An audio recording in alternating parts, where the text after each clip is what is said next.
B3 is in the house. Woohoo! Woohoo! we are building business bridges. And your name? My name. What's your Shara. name? And I own Sift and Store, which is a downsizing and organizing company here in Flagler County. And I'm going to introduce my co-host. She has 3 businesses, which she will let us know all about. Diane Campbell. That is correct. I'm Diane. Welcome, everybody.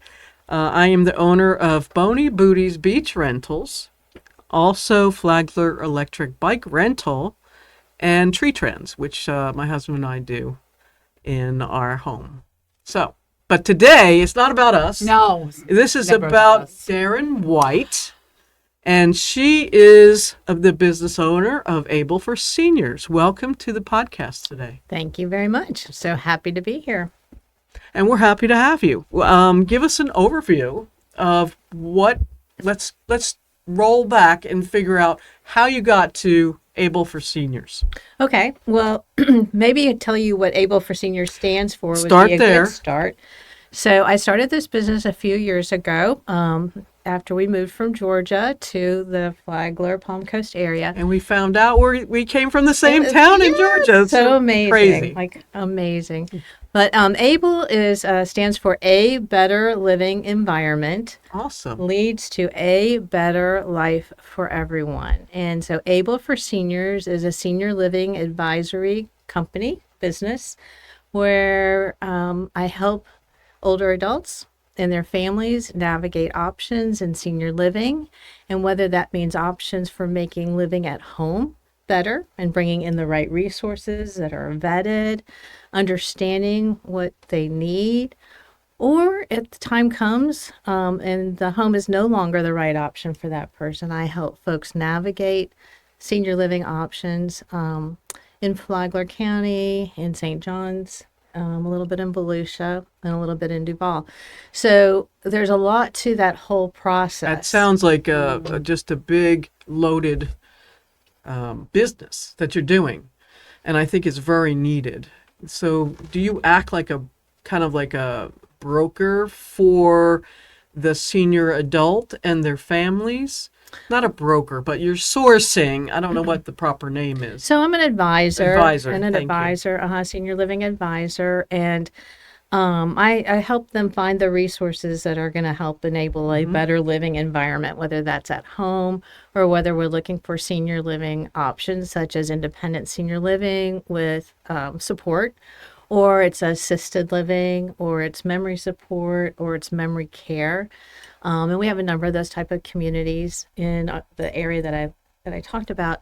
And it's important. So I navigate that, and I am a partner with all of these senior living communities. So I can remain neutral because I work with all of them.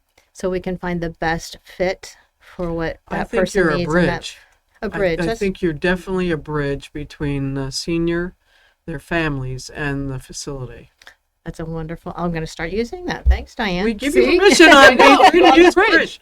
For the bridge. That's why we chose Like I'm a bridge. navigator Yeah. for life and try to guide you, and Absolutely. you're a bridge, I'm a and bridge. Diane just We're on it today. we are. I just want to get into your ABLE. Did you come up with the acronyms first? Because you have 2 great what's the word? Acronyms. Yeah, what's the word I'm looking for? Like definitions of the acronym. You came up with 2, not just 1. Yes. So how'd that happen? Well, because I was thinking about it, right? And I need to back up maybe a little bit Go ahead. and why I even got into this, Yes, please. if that's helpful. Absolutely. So I my career started in information technology, and I ended up selling worldwide disaster recovery systems. And suddenly my mom started showing signs of dementia, probably Alzheimer's. My dad was diagnosed with Parkinson's. My mother-in-law with another type of dementia, probably something called Lewy body or mixed dementias. And we didn't know anything. Was all this around the same time All frame within for a me? span, yeah. And yes, and a couple other things happened too. So all of a sudden it was very overwhelming. Exactly, yeah. And the company that I was working for was being bought by a West Coast California company, and that was just not a good time for us to move. So anyway, fast forward, took off time and just did deep dives into what is dementia, what are the resources, what is Parkinson's, and we were living in the outside the Atlanta area at the time, so I had some great resources like Emory and some other research places and things like that. And you have to remember too, we did not have much of an internet in the early 2000s. So it wasn't like you could just search for information. And that led me to meet some incredible resources, wonderful navigators, and very, very helpful in helping us just understand what is this? How do you start putting together a plan? What are those resources and what are the finances like? I mean, there's just so many components to it all. But I will say that we ended up finding some good options for my mom, and then later my dad and my mother-in-law. And I decided that rather than going back into information technology, I would have so much better quality of life, if you will, by serving seniors. So I joined the senior living industry while still in Georgia and learned a lot. I got a lot of education. I became a regional specialist in these kinds of things and what have you. And so I see this journey from the outside in as well as from the inside out, which gives me a unique perspective. So again, I'm still so curious, and I know you very well considering we're the ABLE. You know, how the name, and it's actually three entities because it's just a word, right? ABLE. Yes. And then how you came up with all the wording to go with all that. I think it's one of those things where it's kind of given to you in a moment because I'm able to help you. And I liked that word able and a better living environment. I just kind of, and that, it just kind of tumbled out that way. You play with the words a little bit. You just play with it. So cool. And it truly is, because if we live in a better, it doesn't matter who we are, right? All of us benefit from a better living environment. We live better. So. Absolutely. Can you dive into the senior living homes and how you work with them and you would guide a family to the best option? So the first thing, it starts with learning about the family and learning about the older adult. Is that like a discovery session you go through with them? Absolutely. We do have a lot of different discussions, and I have some checklists and topics that I want to make sure that we cover because, of course, a lot of times we're reacting, right? Instead of being proactive. That would be one of the biggest things that ABLE could help, is that we could look proactively so we're not reacting. But I would love to explore that proactiveness after you answer the question to see what that looks like. So in getting connected, either however the referral comes to me, sit down with the family and the older adult, if that's possible, whoever's available, to learn more about who are they and what's going on and why are we looking for additional resources. Whether that's, do we need some in-home care, or do we need, some kind of medical resources to come to the house. There's just so many different options that we can look at. And then if that's no longer appropriate, and here in Palm Coast, as you all know, there's a lot of older adults that don't have family local. So then it's also connecting with that family that's out of state and trying to understand what are the different decisions that need to be made, and how do we make those decisions, and who's the healthcare? Is there a healthcare power of attorney? Is there a financial power of attorney? How do all those things come together? So it's multifaceted. What ratio of seniors who need care have plans in place? Well, that's a great question. There's people who have plans in place and they don't know that they have the plans in place. So that's one of the discoveries, right? But a lot of folks will they'll have a will, but they might not have the living will. And understanding the difference of what that means is a part of the education process. They might have a power of attorney, but they don't have a power of attorney for health care. So it's kind of also there are gaps. Sounds like there's gaps in the planning process. Yeah. And then it's looking at finances. That becomes very important too. And then also understanding where are we in the journey and what are the challenges that this individual is facing, you know? Is it loneliness? Is it they need companionship? Is it that they're not driving anymore? Is it homes become, there's too much maintenance to be successful in the home? There's just a whole lot of things that we look at and discover. How do you guide families? I mean, when they're just so adamant about staying home when you know it's not a safe environment, like what is your protocol to get deep inside just for their own safety and well-being? I think it starts with building a bridge of trust. Look at you. See Yeah, what you she's started? doing the acronyms on the bridges here. Uh-oh. Thank you. We didn't pay you for that. No, we did not. That's great, though. Yes. But really, it is. I mean, people, if you have that connection and you build trust and they understand that you're there for their benefit, you know. But some people are just so adamant, like no matter who or what, they could be falling, breaking bones, winding up in the hospital every other week, and they're still just, they want to stay in their home.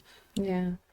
Well, then that's where we have to look at those really good in-home options, right? And there's other advisors that can come in. I mean, we have the person's doctor that can make recommendations. We have So you're home interacting health, with the docs as well?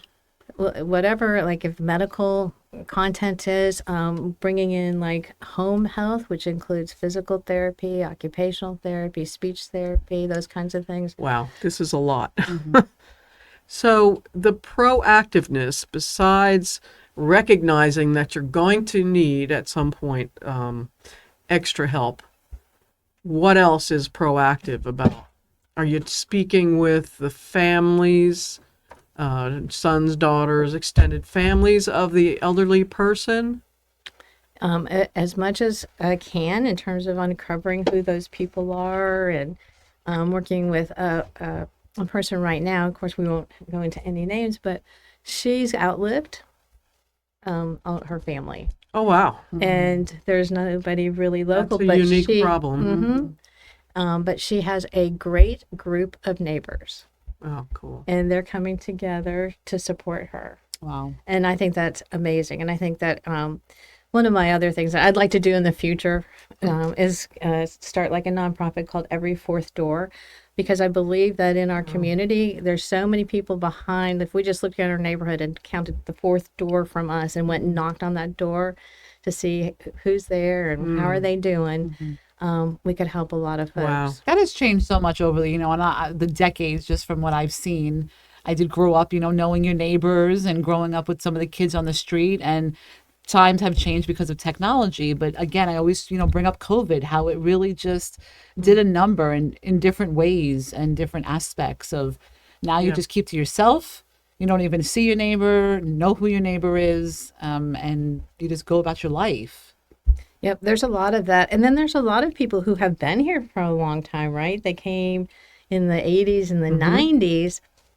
And a lot of those neighbors that they all started off as neighbors together, right? But people move and change, and you don't keep up with the new neighbors, right? You don't bring over the fruit cake anymore or ask for an egg, right? Is that what you used to do? Yeah. Yeah, I had my grandmother live in the house with us, my father's mother, when they moved to the place in New Jersey that we resided.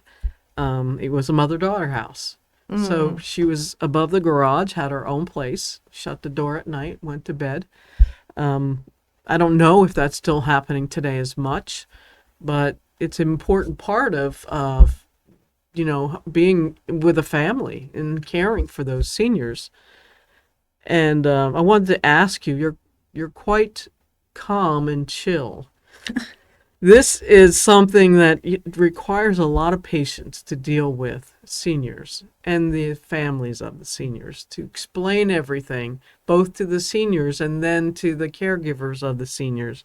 So God bless you guys. And she's very neutral. Right. Again, it's not like she's working for the assisted living homes or the in-home care companies. And I Correct. think that's what's huge, is so that they know it's not about either entity. It's about their own safety and So well-being. you're advising for the patient, For that senior adult. senior adult patient. Or that- for the family. I mean, Or the family, yes, Right. for that family that It's that coming needs the help. together. Hmm. Yep.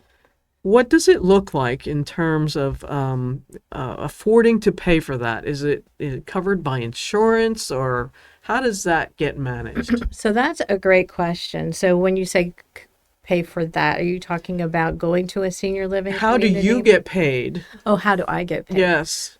So I do not charge families or older adults for any of my services. I am a preferred provider with the different senior living Okay. places. And so if and when somebody we navigate and find the right place for them, then I get a referral fee from that community. But I would say probably 80% of what I do, I don't get paid for. But you know what? That's okay. I give back. I'm giving back for all the people that helped me along the way. And it's good.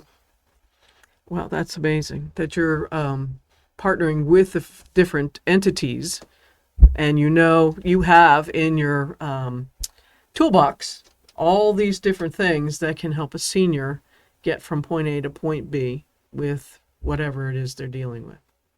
Right. And you don't know what you don't know. Just like when I Exactly. started out, I didn't know any of this, right? And so I feel for these folks that are just starting out. And that's why hopefully I can accelerate the process and give them the stepping stones that they need to feel comfortable with decision making and finding the right choices.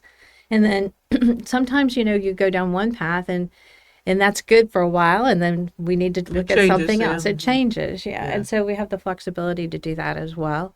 But just understanding that there are options out there and people don't need to self-isolate. I mean, we learned in COVID about isolation, right? And unfortunately, we have a lot of people who are self-isolating because they don't know what the resources are, and they don't even know how to get started. And if you're not driving, you're not being social, that can lead to a lot of different challenges. So again, that's about all of us being the eyes and ears for the folks Right. around us, and then being able to recommend the resources that can come in and help. And again, being navigate. educated prior, which we keep always pressing. Knowledge is power. It is. Even if you don't need it now, you never know who might need it, that you could be a resource for, not you, but anyone who has these tools in their Right. toolbox to pull Right. out whenever they need it. And that, just even looking at resources that can come to the home, I think an underused resource and an misunderstood resource a lot of times is hospice. Right. And so that's We've another. had hospice in here and we've Yeah. been chatting with them. And so what is your take on that, the hospice? So again, going back to my own personal experience, I am a huge fan of hospice. I actually, in my exploratory time period when I was trying to find resources and understand what senior living was and all that kind of thing, I volunteered for hospice. And Oh, so God I got bless to you. learn a lot from that volunteering experience because they provided volunteers with training. And then I would go and visit folks under hospice care that were either in like a nursing home or in their own home environment. So then when I got to the point where I saw probably the need for my mom, that she could benefit from hospice, I knew a lot about it already. Yeah. And I believe in bringing hospice in early and often. So my mom was successfully on hospice for over 2.5 years. Oh, Wow. great. And so that was like one of So the that- best It's not a death things. sentence. You're hearing Yeah. it's an extension or quality life. Yeah. It absolutely It was. extended her life, probably. Did. And at that point in time, too, she was already in a senior living environment in the memory care. And a lot of people don't realize that you can add all of these resources together to really help Wow. a person be as successful as possible at the stage that they're in. What do you think the reputation over time? Because I know, people over 60, they're like, oh, I'm never going into an assisted living. What has changed, you think, over the last few decades to change that mentality of living a better lifestyle and not feel like they're going to go sit there and drool in a wheelchair as I've been told, like, I'm not going to sit there and drool. And I'm like, I don't think it's like that. But, you hear the horror stories of some of these places, and Absolutely. you can maybe elaborate on some of that from your experience. Yeah, that's a great point because we didn't have many options for many, many years. And so people have in their mind a picture of something from a long time ago that wasn't Probably a nursing necessarily home. all nursing home kinds Yeah. of type of things. Yes, absolutely. And then there's been some movies in the past that probably didn't portray that kind of environment very well either. But it's a whole new world now. Senior living can be like a cruise ship where you don't get seasick. You know, it has all of I'm the down things. with that. Yeah, it has everything there. You have your own suite. That's a good way of putting People it. do Cruise your ship. laundry. You get to Yeah. go to the dining room. You have different menu options. They're out. like a There's resort. activities. Yeah. It's resort style living. I think that you've heard the generation coming up. You know, it's lock and go. We don't want to invest a lot in a large house. We want to be able to lock that house up, go and enjoy whatever it is. Well, that's kind of senior living now too. Right. Like you can be in senior living, and you're also getting more socialization. And socialization is probably one of the most underestimated Stimulates health. the Like brain. it's really a good treatment. A health treatment option is to get social. And we have a few facilities that are transitional, right? Like you can move in and have like a condo type thing where you can come and go and drive, and then has all those different stages of life if necessary. Yes, absolutely. There's a lot of different options, both here and in the surrounding areas. There's something called that a lot of people don't even know about. It's called a continuous care retirement community, Really? or a CCRC, continuous care retirement community. And you can go, and those communities offer like 5-bedroom homes or whatever you want, and then it's a buy-in kind of thing, and then you can as your needs change or as your wants change, you can move to a condo, then you can move to like independent senior living, then assisted living, then Wow. memory care, then skilled nursing. So there's a lot of options, and there's a lot of conversations to be had, conversations for caregivers. Yeah, that's a lot of information. Take us, if you can, without naming any names, give us a success story that you've had since you started Able for Seniors. Oh, wow. That would be, I'm flooding like a lot of different thoughts in my mind right now. I think, so I had a gentleman who was living by himself in a condo kind of thing. His family, one son lived in New York and one son in California. His wife had passed probably 7 years early, I believe. And so he could no longer drive. He was having some health condition, some challenges. It was very hard for him to get to a doctor's appointment. His nutrition had declined immensely. One of the sons was, actually the son in California was ordering food at Publix to have delivered to him, but he wasn't able to get his medications. So a neighbor actually was concerned, had that's seen cool. my flyer and called me, not knowing really what I did. And she So that brought me in. supports your nonprofit every fourth door. There you go. So Yep. yeah, she saw something and said something. She That's great. did. And what was amazing about that is I was able to, so we do have mobile health services now where mobile doctors can come to the home. So we were able to get him on board with that. So he wasn't worried about transportation to doctor's Wow. appointments and things like that. They were able to come in and do blood work, urinalysis, all that kind of thing. And then, he needed socialization. He liked people. He wanted to be around people, but he couldn't get there. So that led to the next steps. And he successfully found a great senior living. And That's great. I have to say, I know even if you don't need Darin's services, she's very resourceful, clearly, as you know why. And somebody was looking for a mobile podiatrist for somebody who couldn't cut their toenails anymore. I was like, oh, I know who to ask. And again, whether she knows or not, she will do her best to find whatever somebody's looking for. I'm glad you brought that up too, because like most people don't even know that these services are mobile and as mobile as they are right now. So it's really good. I love being the connector. I think we're out there networking all the time, but when you can make a connection that actually helps somebody, whatever it is, pet sitting, construction work, new floor, whatever, it feels good to be able to help them. And to be able to trust those people that you're going to Exactly. refer as well. Right, that you're referring someone that does That quality you would do work. that you would use Exactly, yourself. and I have. So that's really great. So if someone wants to reach out and get in touch with you, what is the best way for them to do that? Couple different methods. I'm on Facebook, so Able for Seniors. is right, is a link. But contacting me through email Okay. is a great. Can What I is your share my email? Yeah, it's Darin, and I probably should say my name is. Let's spell it. Yes, Because I it's- had issues spelling it. It's Derin, and it comes from my family name, Derringer. There you And go. when I say that, it kind of helps people remember, but it is a different name, right? So Darin at Able, ABLE, the number 4, seniors.com. So Darin at ableforseniors.com.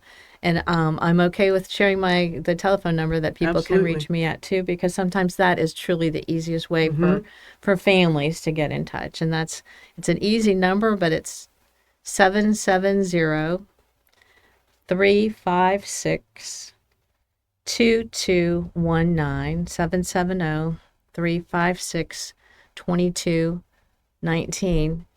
And it's a good memory game for people to now think about that number. Can you recall it right now? So cute. I know was it's that song? 770 Is that- because it's from Atlanta. Yes. What was that song? 87675309. 8675309. Very good. See? Yes. Yeah. And music and memory and numbers all are another program that I work on with folks too. 'Cause music can bring back memories. Even when people have lost a lot of language, parts of our brain store music differently. And it's amazing the things that we can do. That's cool. So cool. We're so grateful you came by today to talk with us. I'm so thankful. And since we're a little bit further out from broadcasting this particular episode, is there anything going on in like the summertime? Yes, there's a lot going on in the summertime. And one of the other things I do is I facilitate caregiver support groups, which are informational and helpful. They're Free. and free. People love free. And free. Okay. And so actually the Palm Coast is allowing me to do a caregiver, I call it Conversations for Caregivers. It's a support group open to the public.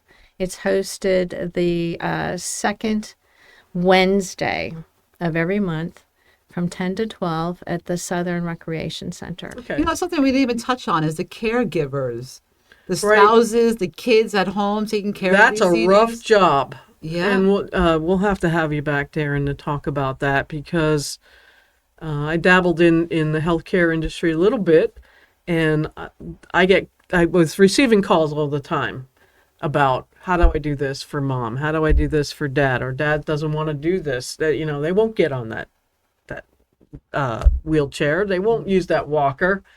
So you have to be kind of flexible there.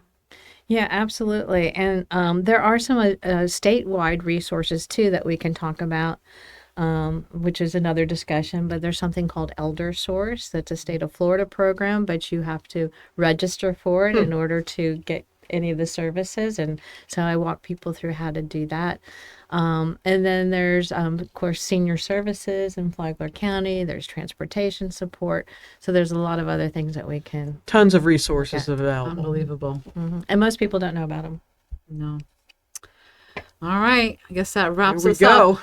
Wow. Another episode down. It went fast, didn't it? Yeah, thank So you. there's a lot to talk about for senior health, and there's a lot of seniors in our community, but we'll have to have you back again. Thank you. Thank you so much for joining us, and to our listeners, we'll see you next time.